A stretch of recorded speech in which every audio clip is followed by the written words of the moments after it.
This happened when I was about 14. I had just started babysitting for this family in my neighborhood. They had 2 kids, a boy who was 10 at the time and a girl who at the time was 8. They were great kids to babysit. They got along with each other without fighting and always did what I asked of them without complaining. Before I launch into what happened, I'm going to give you all some background information about this family's house so you can understand why I was so freaked out. The house is situated pretty far back in my neighborhood on this little side street off of the main road that runs through the neighborhood. The house is in a cul-de-sac, so there's not a lot of traffic on this road at all. Usually, the only people that ever come into the cul-de-sac are the mailman and people who lived in the other 3 houses that were in the cul-de-sac. The street itself was not very long at all, so there were only 3 houses on each side of the street that weren't in the cul-de-sac. Essentially, despite being in a large neighborhood, the street that this house was situated on was very quiet, and if you didn't live in the neighborhood, you might not know that this street existed. It was a fall Friday night.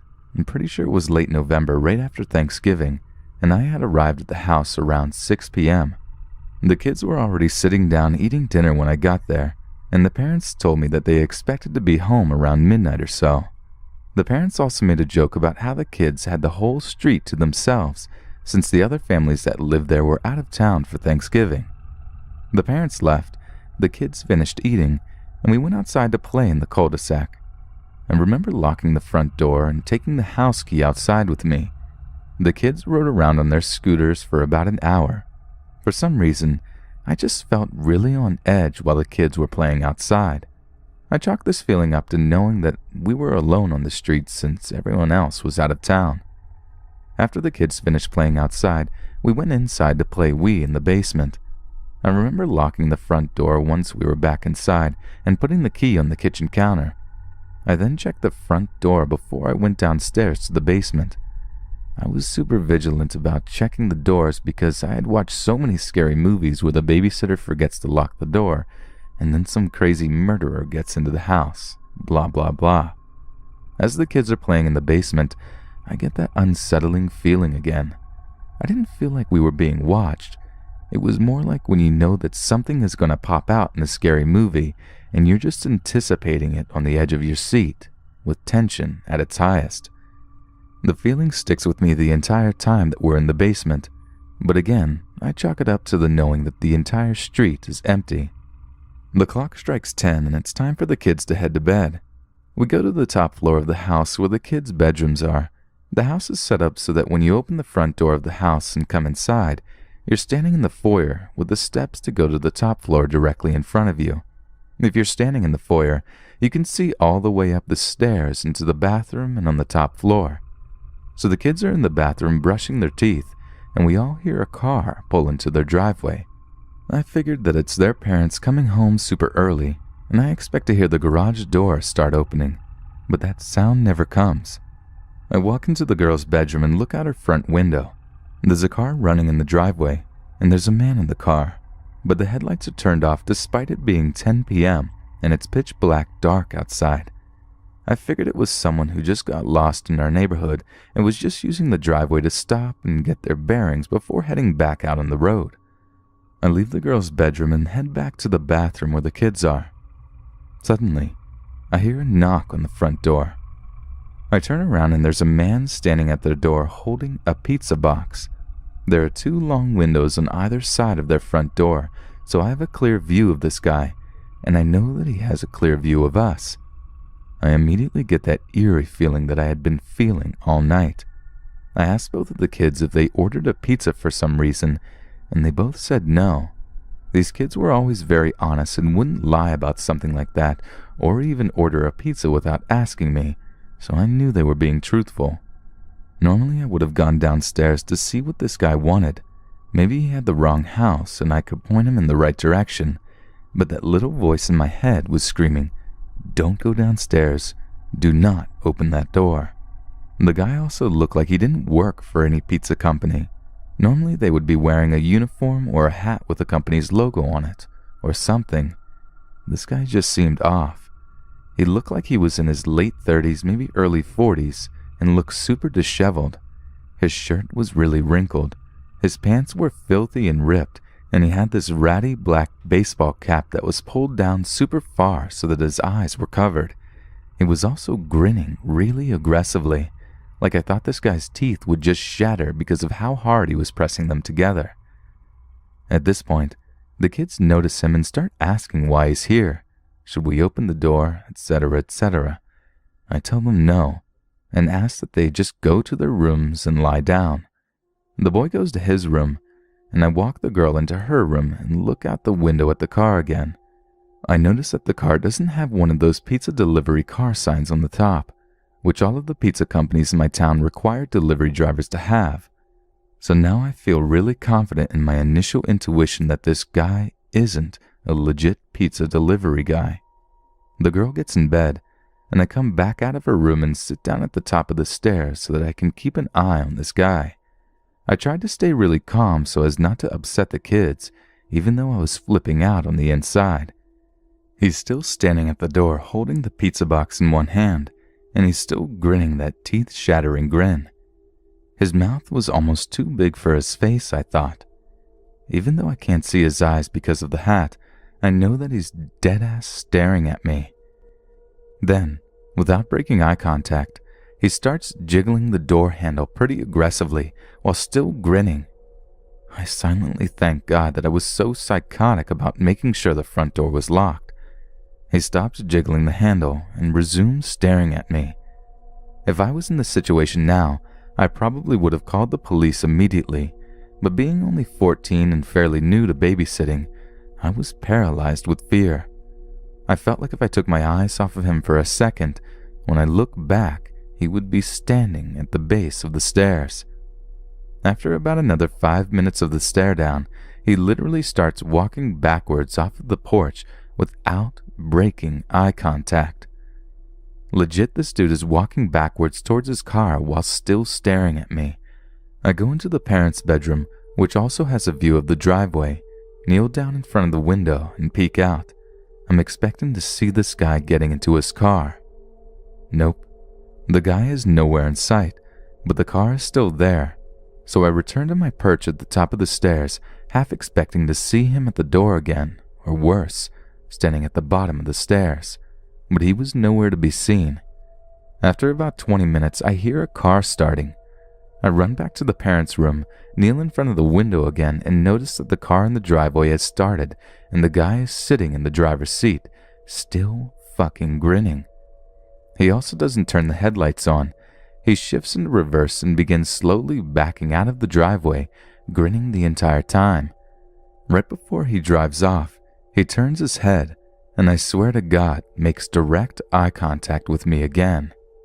And again, I can't see his eyes because of the hat, but I know that he was looking directly at me. This is really disturbing to me since he didn't really know where I was in the house. The parents' bedroom is in the farthest window to the right if you're looking at the house from outside. The lights in the parents' bedroom are off, and I'm kneeling down. So really, the only part of me that might potentially be visible is the top of my head, my eyes, and my nose. But it's also pitch black outside. He doesn't have his headlights on, and it's pitch black in the parents' bedroom, so I doubt that I was really visible. He also didn't spend time scanning the windows. His head literally just snapped to where I was. It was like he could sense that I was looking at him. After I had time to calm down and collect myself, I started replaying what had just happened and came to the following conclusions. This guy was not a pizza delivery guy. He had no uniform, looked and acted like he was possessed or something, and his car was unmarked. Those 20 minutes or so that elapsed between when he walked backwards off of the porch to when he got into the car were probably spent walking around the house and checking all of the doors, trying to gain entry. He had malicious intent. Maybe he wanted to rob the house. Maybe he wanted to do something more sinister to me or the kids. Either way, this guy was bad news, and I'm glad I trusted the voice in my head. I think he probably found some pizza box and tried to pose as a pizza delivery guy to get me to open the door for him so that he could strike. There are still some parts of the story that are confusing me. If he really wanted to get inside the house, why didn't he find a rock, a brick, or something else to throw through the window? I mean, I'm very glad that he didn't, but I just thought it was a bit odd that he checked the doorknobs and then gave up after he discovered that they were all locked. Maybe he felt like doing something that made a lot of noise that would alert me, and so he could try to sneak in a more subtle way to catch me off guard. Why did he walk backwards up the porch? Was it just to preserve eye contact and thus intimidate me? Or was this dude just insane? Why did I feel so unsettled early on in the evening before this guy even showed up? Was he watching the house and waiting for the kids to go to bed and for me to be off guard before trying to get into the house? How did he know where to look when he was backing out of the driveway? Why was he grinning the entire time? Did he know that our house was the only house on the street that was inhabited at that time? Why did he pick that house, especially given the fact that it's on a very quiet and secluded street and you have to drive pretty far to the back of the neighborhood to even reach the street? He could have picked the 50 or other so houses that you have to pass to even get to that house. The town where I live is upper middle class and has a super low crime rate, and drugs aren't really an issue. We're also surrounded by other similar upper middle class areas, so I'm doubtful that this person was on drugs or some crazy vagrant. Of course, I could be wrong. Maybe this dude was just jacked up on drugs. Maybe he was just a vagrant dude. Maybe he really was just a lost pizza delivery man with some unsettling personal quirks. But I'm really doubtful.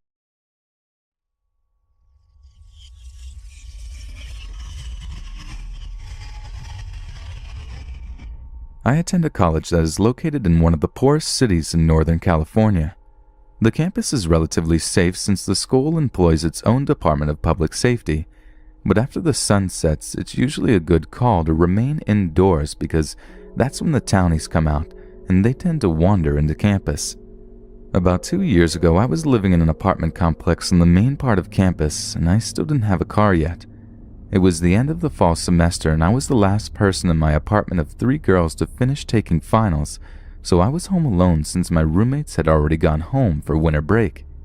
I got back from taking my last exam and followed my usual routine of dejectedly collapsing into bed to cry and sleep off the effects of pulling an all-nighter.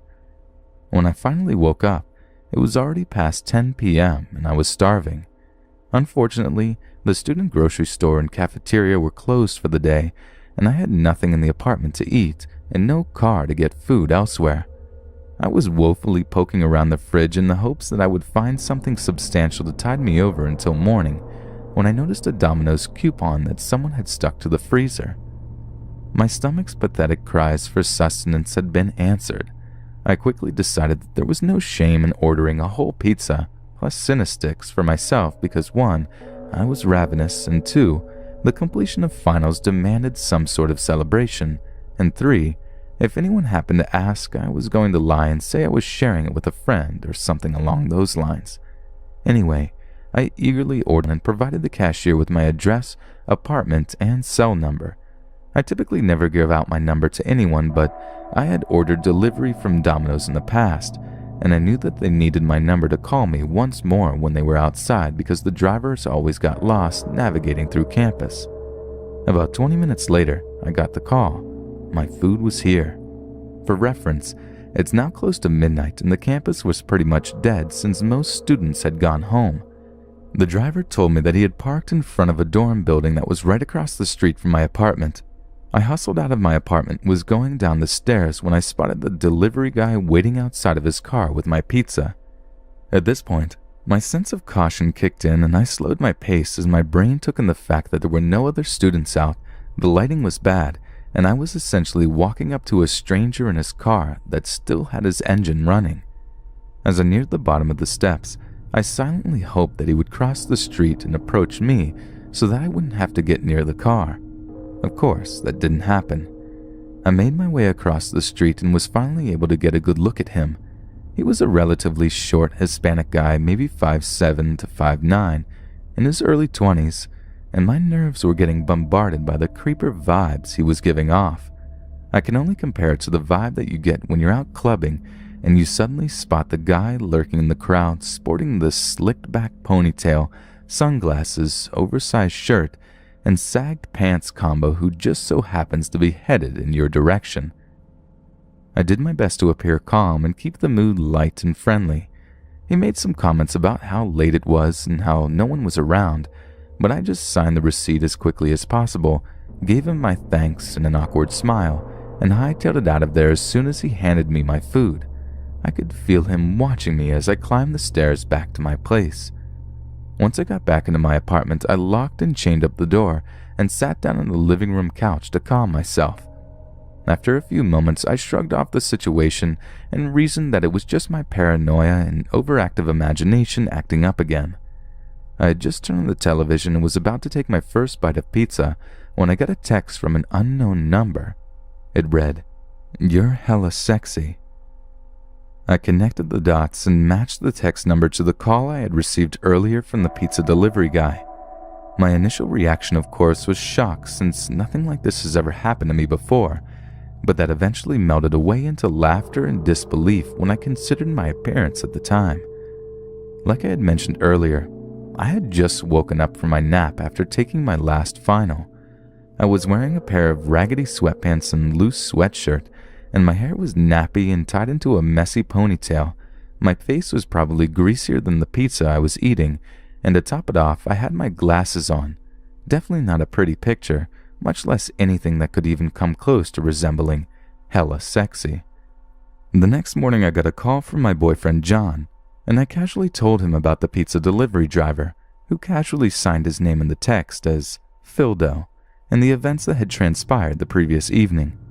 After sheepishly trying to defend my actions on the basis of poor judgment caused by extreme hunger and promising never to do that type of thing again, John convinced me that I should report it to the campus police as a precautionary measure. I gave them a call, and an officer stopped by my apartment a few hours later. I relayed my story, he took some pictures of the text message, and he wrote down Phildo's phone number. The officer then told me that he would contact the Domino's if I wanted him to, but that it would most likely result in Phildo's termination.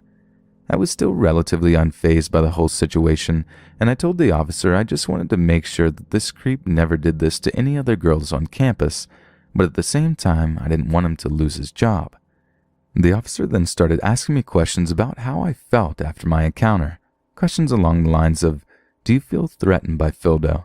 Do you feel safe in your apartment with the knowledge that Phildo has both your phone number and your exact address? If I wasn't scared before, I definitely was now, and during the course of my questioning, I had broken out in a cold sweat, and my traitorous imagination began conjuring up all sorts of dastardly situations that ended in my untimely demise.